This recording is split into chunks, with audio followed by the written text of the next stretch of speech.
Assalamualaikum warahmatullahi wabarakatuh. Jumpa kembali bersama saya Muhammad Arif Amiruddin ZLTC. Baik Sobat ZLTC, pada kesempatan ini saya akan memperagakan sebuah perhitungan baru yang kami buat ya. Dan ini merupakan request dari klien kami untuk sebuah case yang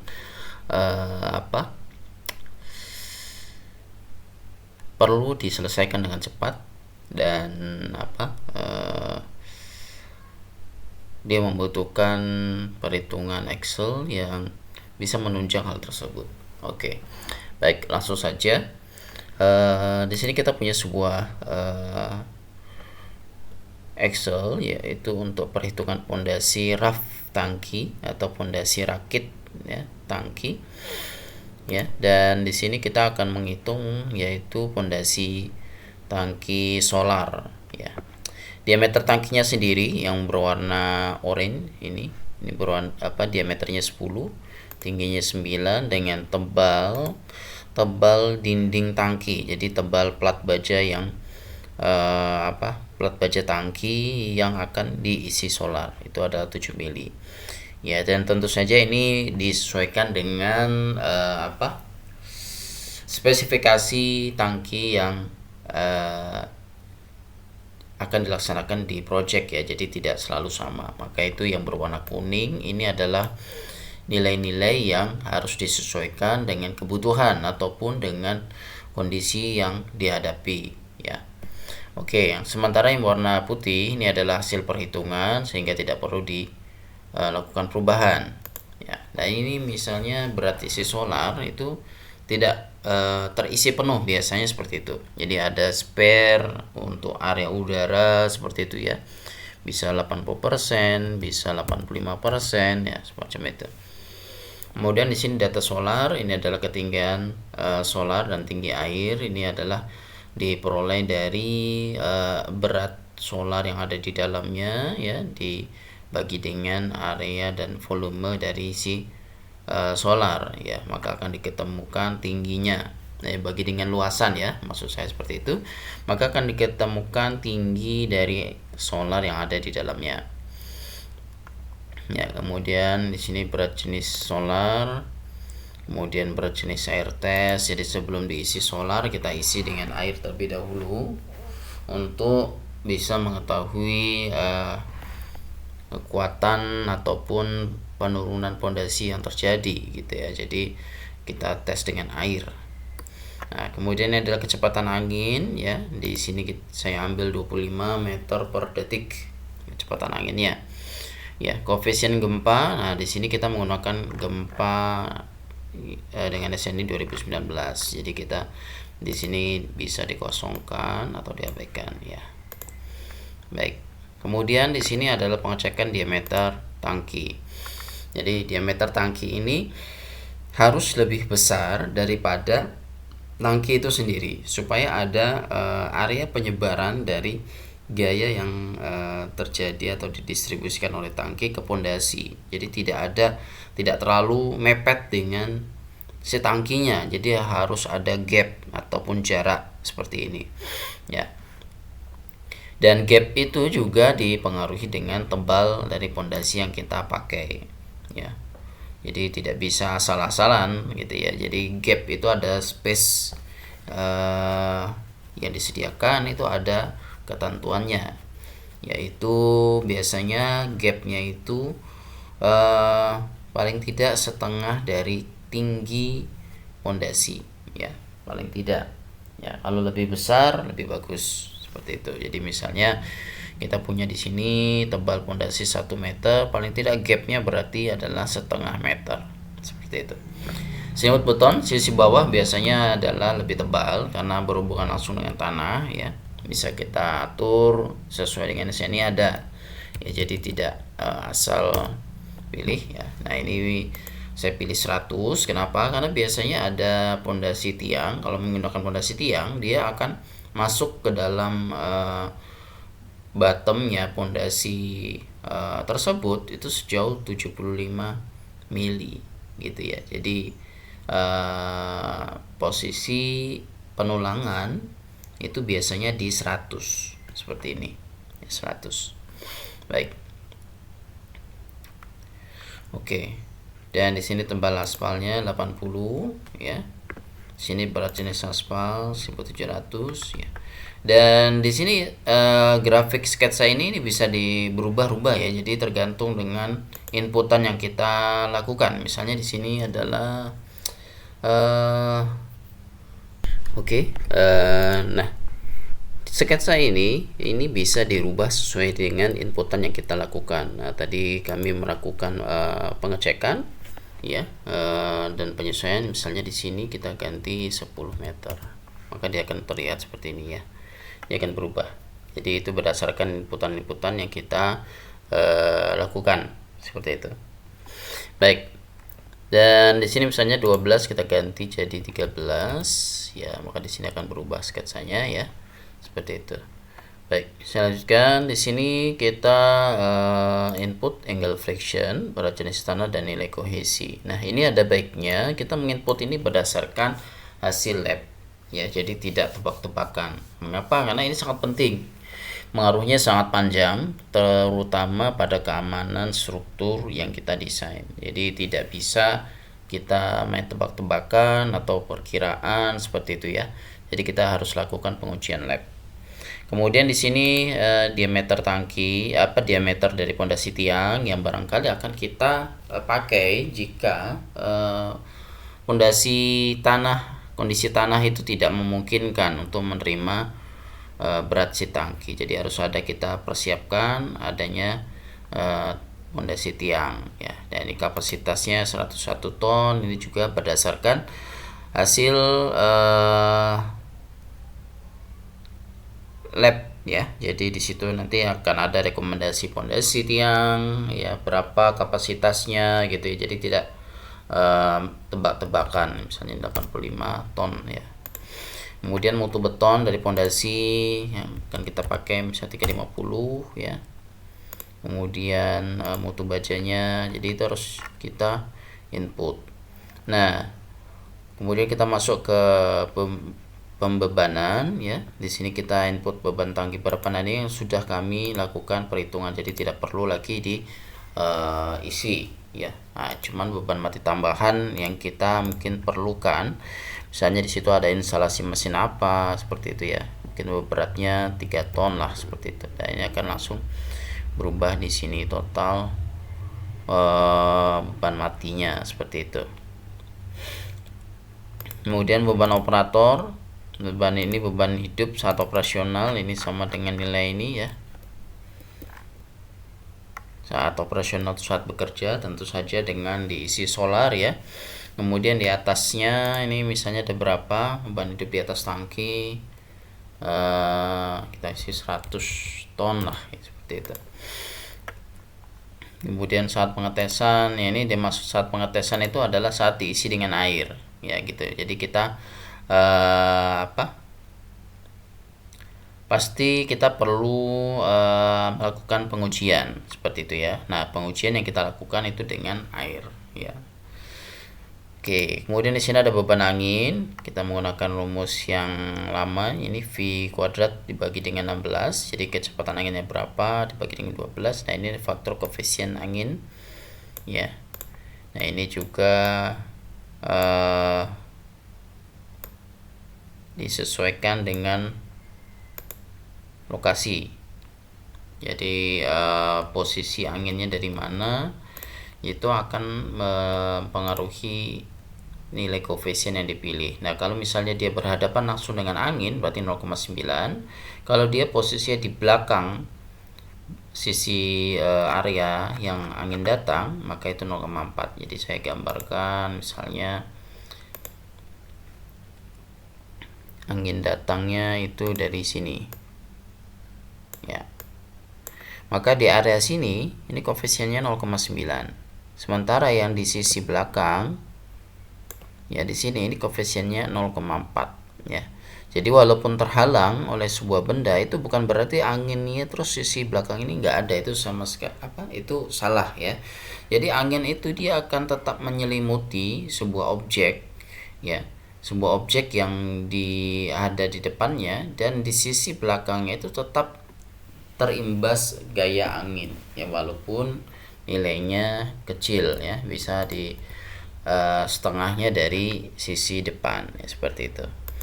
Dan nilai A ini bidang yang terkena angin seperti itu, maka akan diperoleh beban angin yang diterima dan berapa momen yang ditimbulkan. Ya, momen ini ditimbulkan akibat adanya tekanan angin dari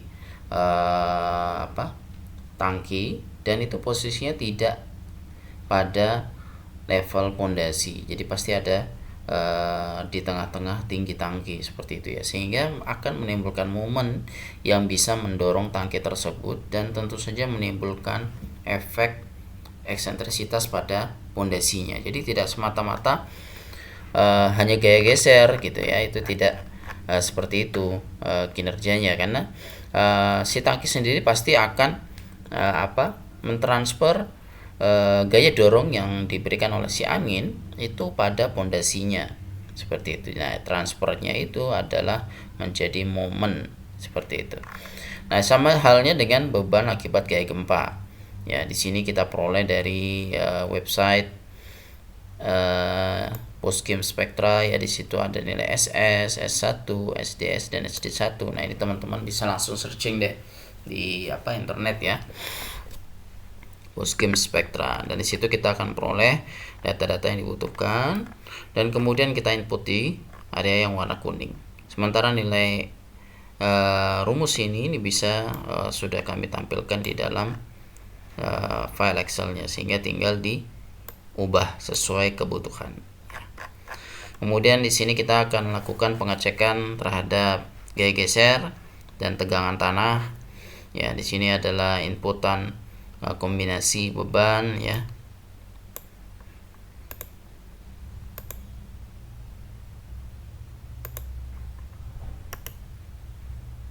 Oke, saya rubah sedikit bordersnya. Nah, ini kondisi yang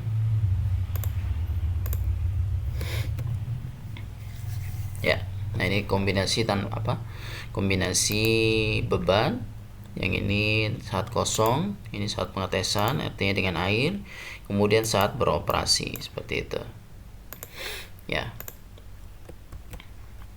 Oke, saya yakin teman-teman pasti sudah paham dengan kombinasi yang dimaksud ya. Nah, kemudian saat pengetesan kita akan cek tegangan tanah yang terjadi, dan tegangan tanah yang terjadi pada saat kombinasi 3 dibagi dengan luasan bidang pondasi itu diperoleh 1,139 kg per cm persegi. Nah, ini dicek dengan daya dukung tanah yang tersedia. Nah, daya dukung tanah yang tersedia itu tadi di sini yaitu 6,721. Ini berarti masih aman seperti itu. Kemudian pada saat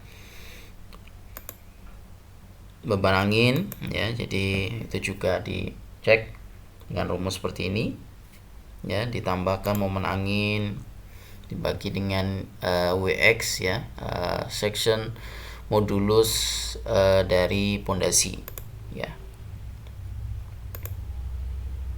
Ya, di rumus ini sudah kami masukkan, jadi momen dari angin ini dibagi dengan WX nya ya. Lihat di situ H41.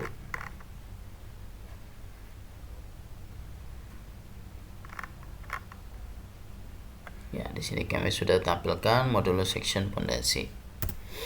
Ya. Kemudian juga akibat gaya gempa dan semuanya masih di bawah dari daya dukung. Jadi bisa dikatakan tegangan tanah yang terjadi itu masih aman, masih relevan. Ya, masih cukup gitu ya. Dan kemudian kita cek ketebalan pelat perlunya, apakah gaya gesernya aman. Ini menggunakan SNI beton ya, bisa dicek. Nah, nilai beta, nilai alfa dan nilai alfa S ya. Nah, ini bisa juga dilihat pada SNI ya, seperti itu. Oke, dari sini diketahui gesernya aman seperti itu. Ya, ini adalah geser dua arah. Jadi yang memaksudkan geser dua arah itu dia adalah area yang mengitari dari bidang yang memberikan reaksi beban seperti itu. Jadi dia akan mengelilingi objek yang mentransfer beban tersebut. Nah, itu yang dimaksud dengan dua arah. Sementara kalau geser satu arah, dia biasa terjadi pada balok, ya. Dan itu geser, maka kalau satu arah efektifnya itu hanya satu sisi saja, berbeda dengan yang geser dua arah seperti itu. Dan pada hitungan ini kita letak pondasi tepat di tengah-tengah si tangki tepat di tengah-tengah pondasi. Jadi yang lebih tepat yang terjadi adalah geser dua arah seperti itu. Kemudian di sini ada pengecekan penurunan dengan rumus ini, ya. Oke.